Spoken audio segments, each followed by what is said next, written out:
I'm sending you this. Hey guys, welcome to NNBA live stream. It's our Tuesday afternoon live. It's Nina Hart, president of the NNBA, and Casey Goff, member engagement coordinator. And we are here today on this rainy day, both in Texas and Tennessee, identifying your target market and your ideal clients. So I'm excited about this topic today because I think it's an area that can really help you grow your business quickly, even if you're already established and feeling kind of lost in things. So I'm excited for it. Me too. I think this is something that people really struggle with, like figuring out who exactly their ideal client is and how to find them. So I think this is going to be really valuable for everybody listening.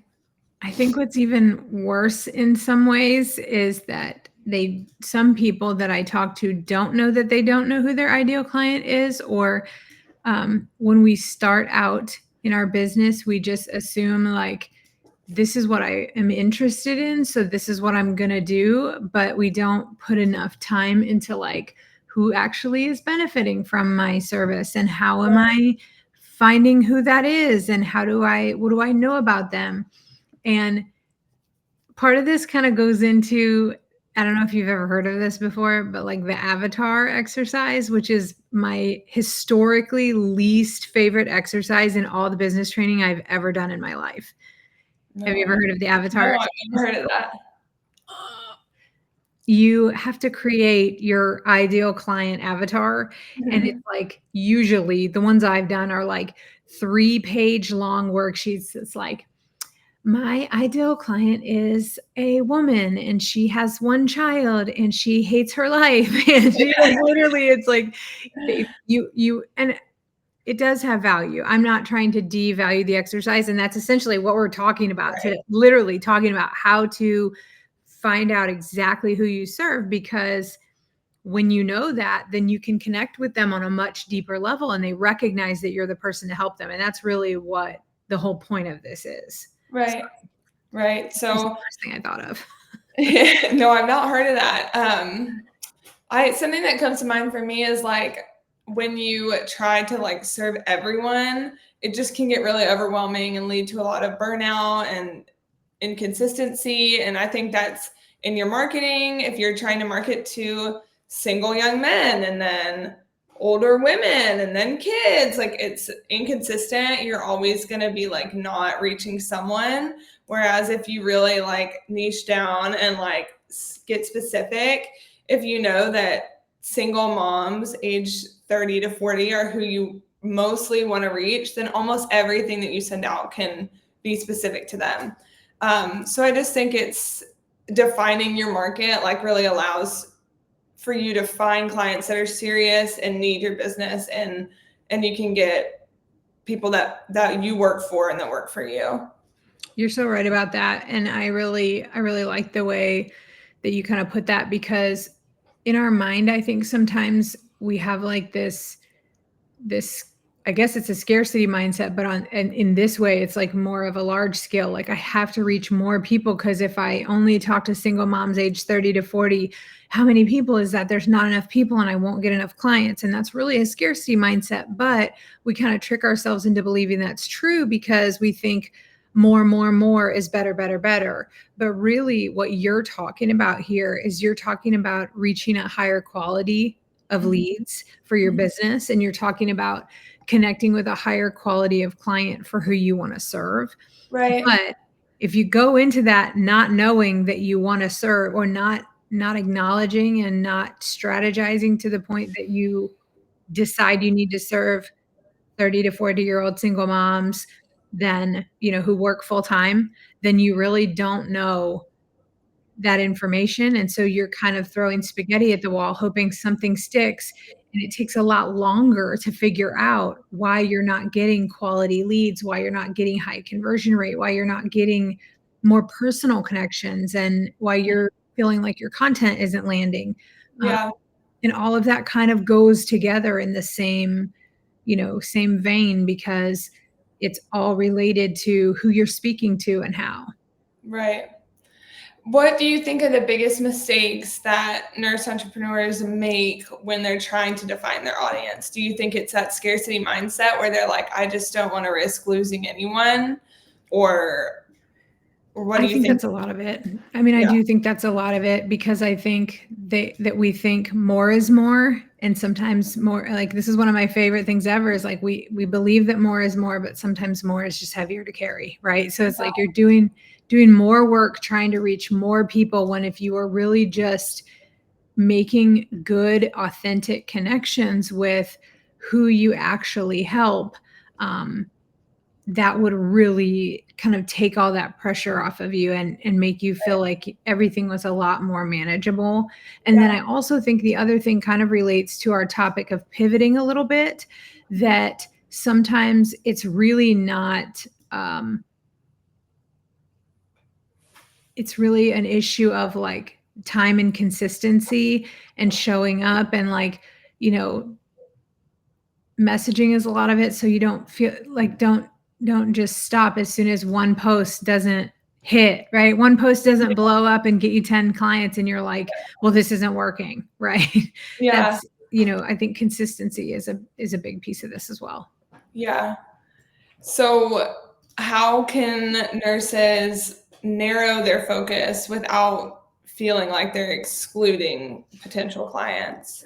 This is something that took me a minute to learn as well, because I also felt like, well, what if somebody else wants to reach me, right? And I guess the reassuring thing I can say is they will. Once you establish yourself and who you help, and you're very specific, people will reach out. If you say, you know, I only serve single moms age 30 to 40 who work full time, who are also nurses. You might have a male nurse who says, well, hey, I heard your video today and I work full time. I have my kids, you know, Wednesday through Saturday, and I'm a single parent or co-parenting. Can you still help me? If you felt like your content and your solution still supported a man in a very similar situation that could still have positive outcomes from working with you, you don't say no and turn that person away and say, no, I only help single moms. You would say, absolutely, we'll personally tailor that to help you and the things that you're struggling with. And that would really help me speak better to men as well, right? So it's your business. You get to decide. But one thing I really wanted to say on the how, when you're asking for a specific strategy, an I help statement or a value proposition, also known as a USP or a unique selling proposition, AKA elevator pitch, is what you need to have here. So once you do the loathed avatar exercise, and once you get through defining everything about who you want to help, then you want to define who it is and how you help them. Yeah. So there's a couple things really quick that I wanted to say on this. What I really want to say is, when I'm coaching nurses who are struggling with this, I tell them to niche down 3 times, or to get specific 3 times. So for me, let's use me as an example. I'm a hospice consultant. So I serve, or I help. This is the I help statement. And we want to break it down 3 times. Small to medium, privately owned hospices. Those are my 3. Right. I went down 3. It's like a little funnel, right? Yeah. So what size? Small to medium. What kind of ownership? Nonprofit, corporate, no, I like privately owned because they can move quickly. And then who is it? Is it all healthcare providers? No, it's only hospices. Right. So I've taken a really big thing and funneled it down to a really small thing. Yeah. And that seems really helpful too, because if you're looking at a list of all the hospices in, say, Texas, it's going to be 100 pages. But if you're looking at the, like you said, the privately owned hospices, just getting specific, small to medium, then there might be 10 pages, and they might be really good. You might only get 10 of the pages interested anyways, and you just saved yourself a bunch of time. So, and I think over time, you're going to refine that too, as you see who you like to work with and who's your best fit. So like for me, I knew from the beginning, because I've worked in a super large corporate hospice, that just wasn't the right fit for me. There's nothing wrong with that. I know lots of consultants who that is their target. They want to serve the biggest in the industry. That's great. But for me, I'm really focused on that small private provider who needs like really personal support and isn't looking for a corporate consulting firm that kind of has this package laid out for them that's this, huge commitment. They can't do that. So I'm the perfect fit for them because I can. I move quickly. I'm one person. I'll change it to how they want it. I do exactly what they need. I know what they need, and that makes that the perfect fit for me. Yes, that is really good. That's really valuable. So when someone is looking into their ideal client, like getting specific, what are things that they should look at? Like, is it like values? Like, does that play a part, or like demographics? I mean, I know you said like, you got to get specific and there's certain things, but do you think it should get more specific than that, or? Yeah, I think that's a good question. I definitely think values are going to be key because when you're starting a business, again, back to these exercises that you first do, if you've had any kind of business classes or business coaching or anything like that, your mission statement and key values are going to be one of the miserable exercises that you're going to have to do. And you're going to be like, this is hard and this is stupid. And I don't know what my values are, right? Like I have no values. I just want clients. No, I'm just kidding. But you're going to have to define those things. And eventually there is going to come a time in your business where those are important because you're going to have a client who doesn't share your values and you're going to feel that friction in a big way. And it's going to be a unpleasant experience for both of you. Right. I would say just kind of like looking at who do I connect well with? Like, is it my age group? Is it younger? Is it older people? Like a lot of us just have a natural attraction to a certain type of person who we just click really well with, right? Is that nurses? Is that CNAs? Is that just healthcare professionals in general? Is that moms, right? So just deciding like, or maybe you just really have a passion to serve that person. Maybe this is your favorite patient of all at the bedside, like that old man who, calls me honey and, right. doesn't know what a call light is the guy who I just take care of forever. But you have that patient who you just really have a heart to serve. And you can do that in your business as well and say like, who is the client I really have a heart to serve that even when I'm tired and angry and frustrated and things aren't going well, I still feel like I want to help them through it. Right. That's a great place to start. And then like looking at the transformation you can help them achieve is another thing that I really love to do is like, I get excited when something's a train wreck. I'm a problem solver. I'm pumped. I'm like, we're going to clean this up. We're going to clear the tracks. You're going to feel so great about that. Yeah. So I think that's another thing I think like in the passion department, like what are you passionate about doing? What problems are you passionate about fixing? Who do you want to help? That can really help you define your ideal client.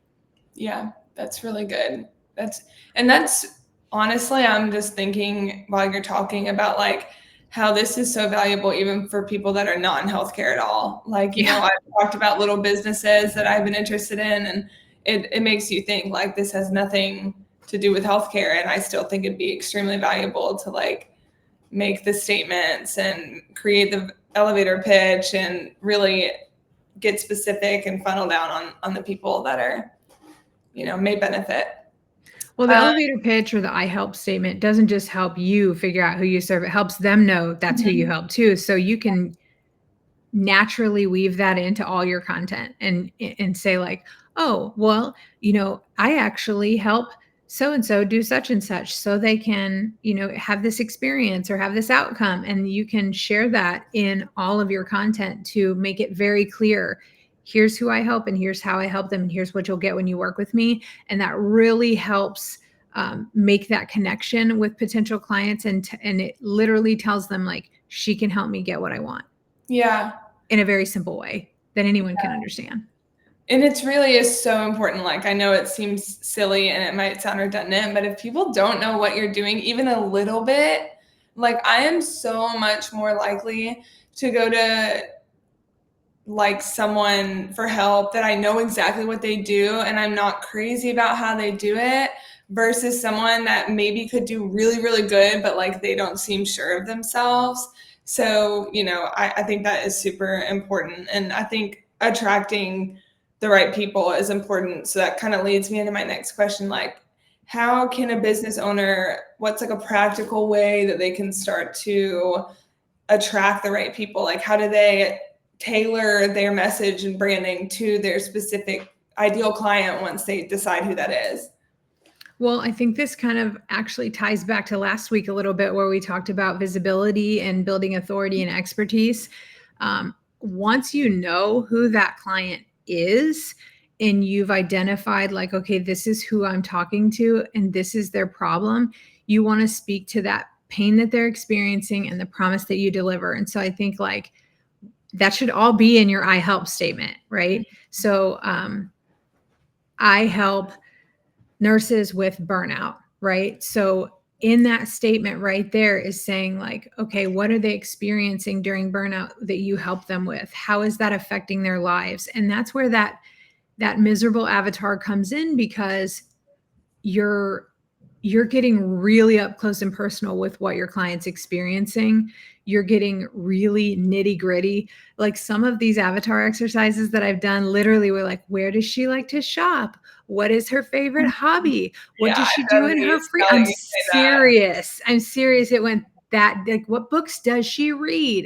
And Yeah. although that's annoying to fill out in a worksheet, it is super true, because you need to be inside of their head and you really have to understand their needs to be able to speak to that. And so it's like, when you drill down that far, and you can do that just by talking to people, you don't have to fill out a worksheet or do an avatar exercise. And, clearly I don't like to do them, but you can do that by having conversations that are not sales conversations. They're just real conversations and building relationships with the people you're passionate for serving and helping, and learning what their needs really are. And you can just do that by listening, right? Yeah. You don't even have to talk. If you are quiet, people will tell you what their problems are. Yeah. Like, Yeah. they want to tell you, right? They don't want to be sold to, but they want to tell you what's wrong. Right. And then as you come up with things to respond to that, you can help them. You can say, you know what? So I actually help nurses with that. That's actually what I do. I help people find the solutions that they need for this. And here's how I do that. And here's why I'm passionate about that, because I went through this myself. And sometimes you don't even have to convince people. There's no need to sell. You don't have to convince people you can help them. Once you tell your own story, like, I actually went through this myself. Yeah. Here's how I got out of it. They're so bonded with you from that shared mutual experience that you're two steps ahead of where they are right now. They're sold. Yeah. They're done. That's enough.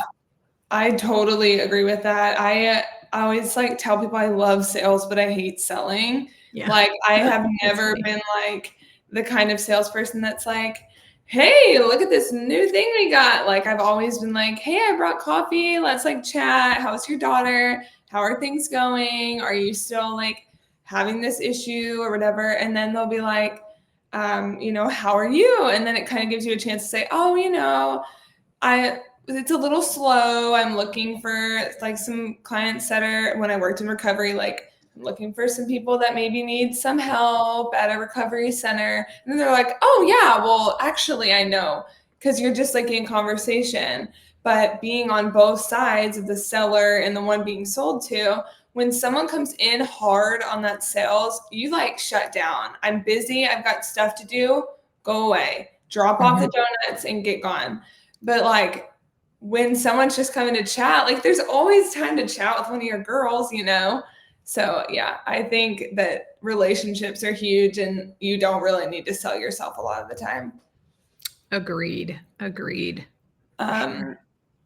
But on like social media and stuff, of course, it is good to like utilize that to sell, because obviously advertising is a huge piece of owning a business and marketing yourself. So what do you think like the marketing strategies that have worked the best and are the most engaging are, at least for you? What have you seen?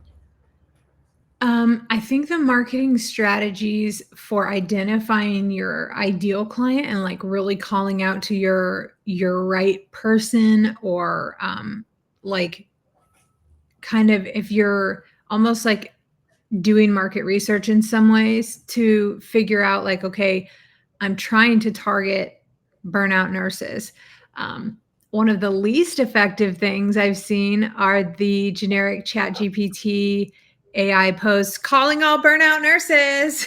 Yeah. That is probably the least effective and one of the grosser things that I've seen. And I think that people, like you said, is an immediate turnoff. And I know that a lot of people who use tactics like that are well-meaning and they're trying to call out their ideal clients.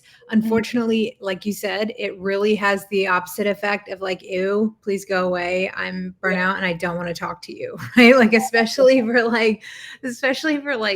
these very like personal products that we're selling, like coaching or, like personalized support resources, wellness resources, memberships.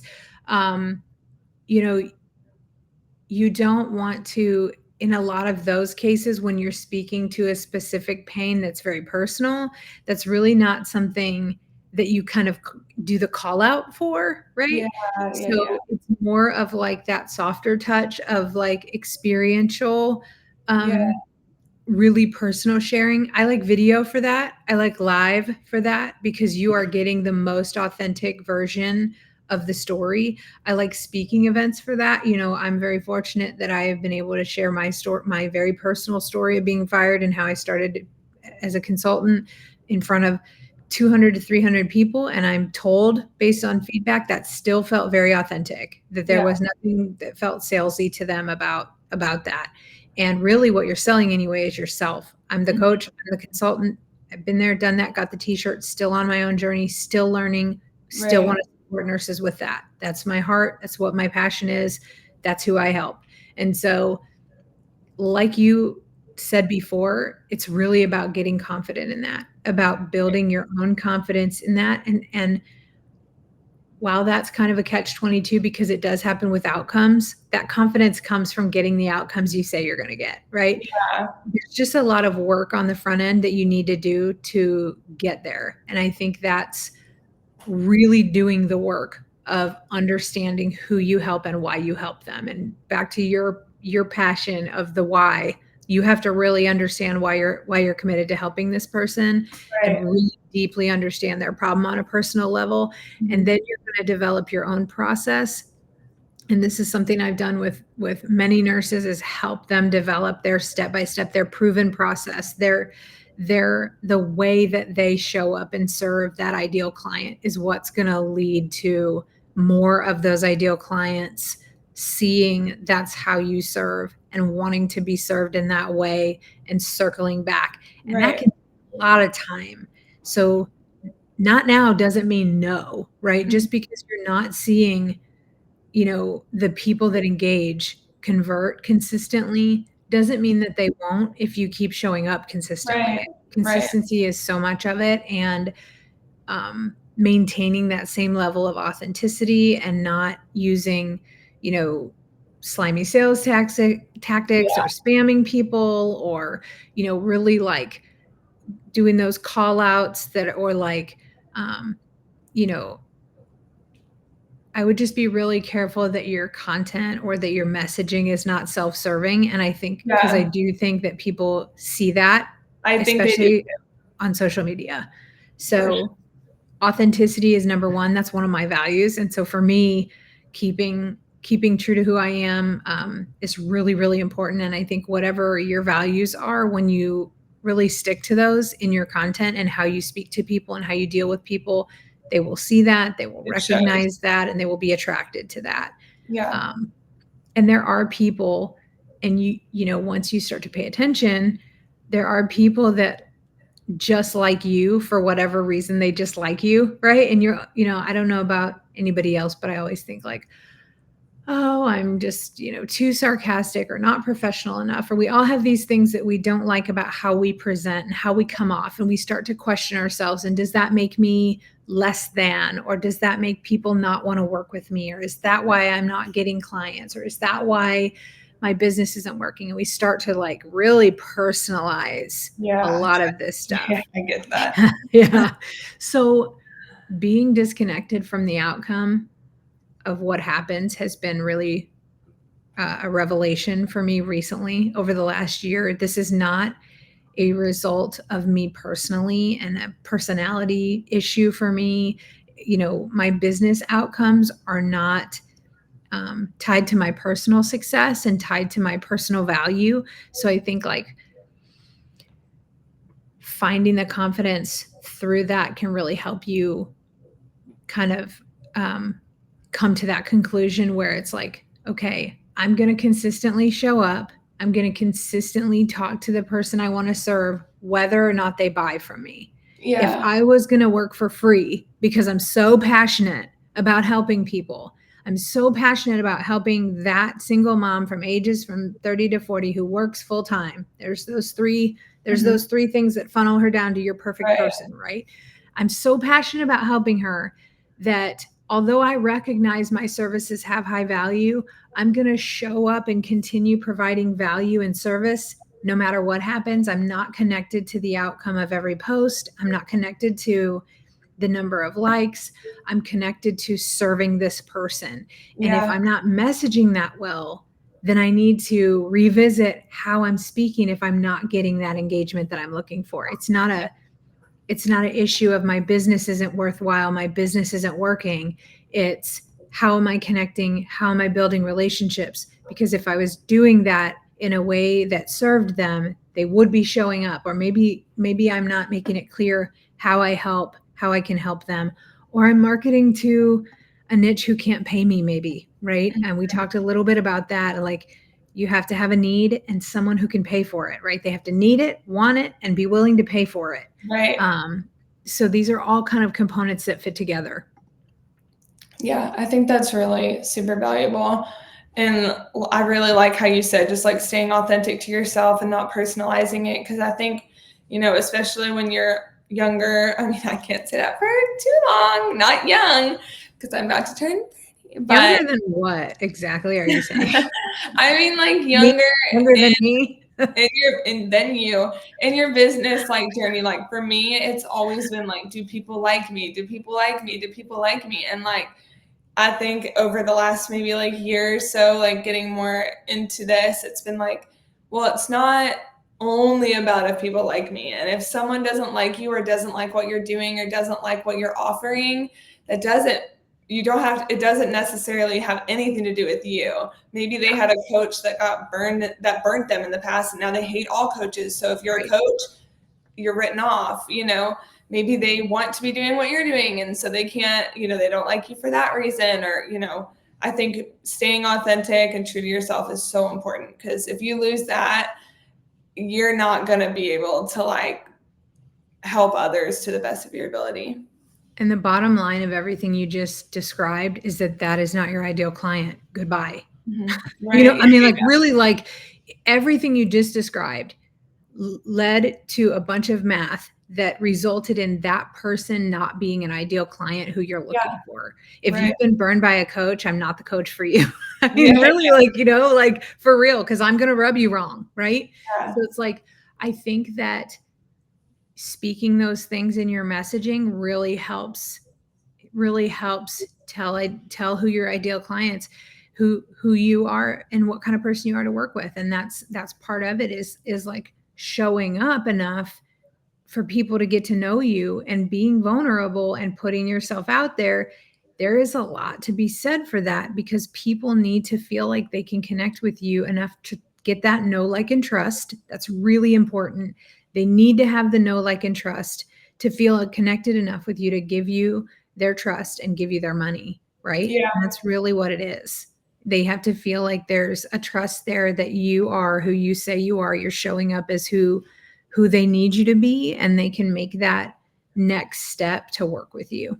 Right. Well, I think that's all super helpful. I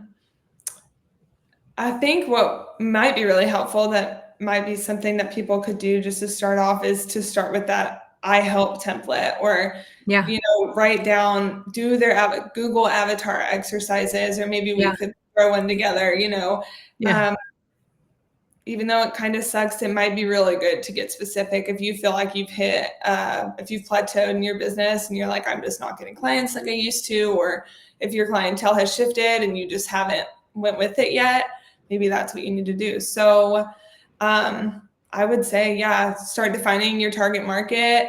Use today's insights to help you. There's been so much. Is there anything that you want to like recap or double down on? Of course, I want to mention the conference. That's what I was going to say. You know, I had to go straight to the conference because it's all I think about. But Michelle Podlesny, the previous president of the NNBA, is doing a Marketing You from Pitch to Profit, Marketing and Sales Essentials for Businesses pre-conference. And so you will literally learn how to craft an elevator pitch in that pre-con. So I just want to say that.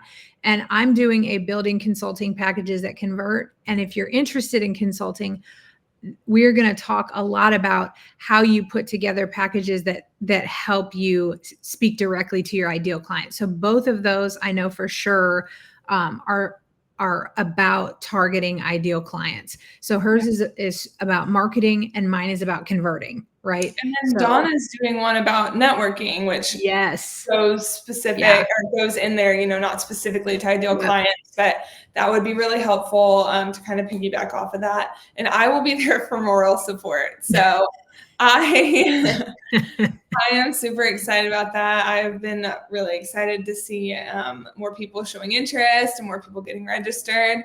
And I know I've really been like heavy on this, but if you're watching this and you're interested in exhibiting or sponsoring, huge blessing that they're going quick. But if you're waiting on a sign, this is your sign, because we can't hold any spots. And once they're gone, they're gone. So yeah, I'm super excited at seeing how many people are sponsoring and exhibiting. And I feel like these are really, really solid nurses that we're seeing showing up in a big way. And so if you're wanting to reach your ideal client, and your ideal client are nurses, or your ideal client are entrepreneurs, or you're a coach, or you're a care provider, service provider who targets your target audience as nurses, this conference is the place for you. And we're really here to support you. So reach out and ask questions that you have. We're happy to answer, and we want to hear your feedback. So if this was helpful for you, or if you learned anything from this, or if you've ever done an avatar exercise and you share my disdain for doing them, we'd love to see your comments here. We'd love to hear what you're doing to really separate your business right now, because I do think that really targeting your ideal client is more and more important now, as we're seeing some of these areas get saturated. As there's more opportunities, there's more people taking those opportunities. And so we're seeing a flood of nurses who all want to do high impact businesses. And that's amazing. But as that happens, we're going to keep seeing the need for more and more specialization in each area. And so the more you can specialize your business, the more you can specialize to reach your target market and your ideal client, I think that's going to be really key. I agree. Well, if there's any topics that y'all want to hear us talk about, definitely send them. This is for everyone that's watching. This is not for just for us to talk. We talk all the time. So if you want to hear something specific, or you're struggling with something specific, send me an email, casey@nursesbusiness.com.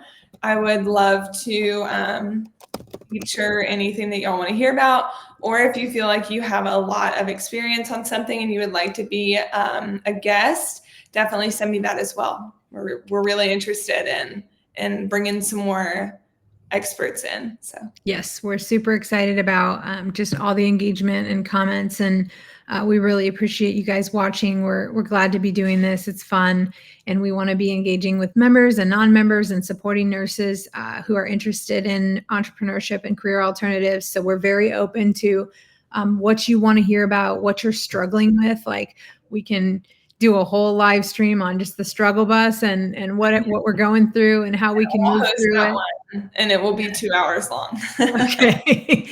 Casey is committing to that.